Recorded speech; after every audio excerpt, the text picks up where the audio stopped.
ছবি দেখলাম ভিতরে ফাটে যাচ্ছিল বাবা থেকে টাকা দিল আপনারা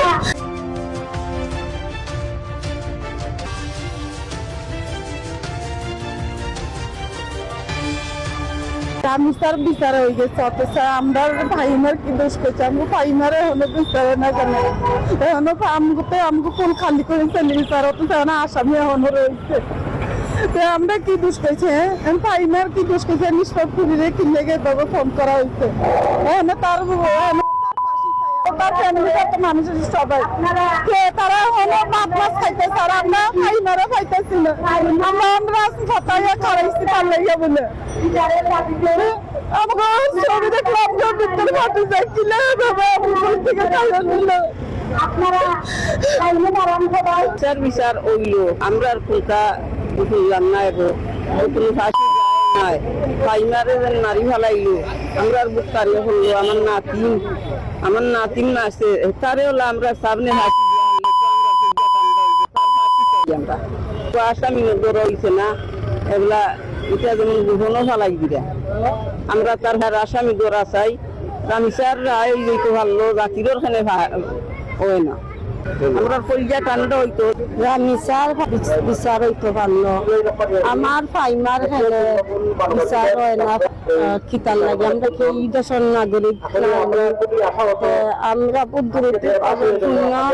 আপনারা হলিয়া আমার ফাইমার বিচারের রায়টা দেওয়ার তুমি জাকিরের আসামিটা আমরা চাই আর কিছু চাই না। আপনারা জানেন আমাদের ফাইমা হত্যার পরে রামিসাকে হত্যা করা হয়েছে এবং সেই দুষ্কৃতকারী রামিসার হত্যাকারী বিচারের আওতায় এসে তার দুটো রায় হয়েছে, তার সর্বোচ্চ শাস্তি রায় হয়েছে, সেটা কার্যকর রায় কার্যকর হয়েছে। আমি মিডিয়ার মাধ্যমে বলতে চাই আমাদের ফাইমার বাড়ি সিলেটের ফাইমার বাড়িতে আমাদের সিলেটের মন্ত্রী বাণিজ্য মন্ত্রী খন্দকার মুক্তাদির ভাই এসেছেন। আমাদের ফাইমার বাড়িতে বাংলাদেশ জামাতে ইসলামের কেন্দ্রীয় আমির ডক্টর শফিকুর রহমান সাহেব এসেছেন। সবাই আমাদের ফাইমার ফ্যামিলিকে পরিবারকে সান্ত্বনা দিয়ে গেছেন, কিন্তু এখন পর্যন্ত ফাইমার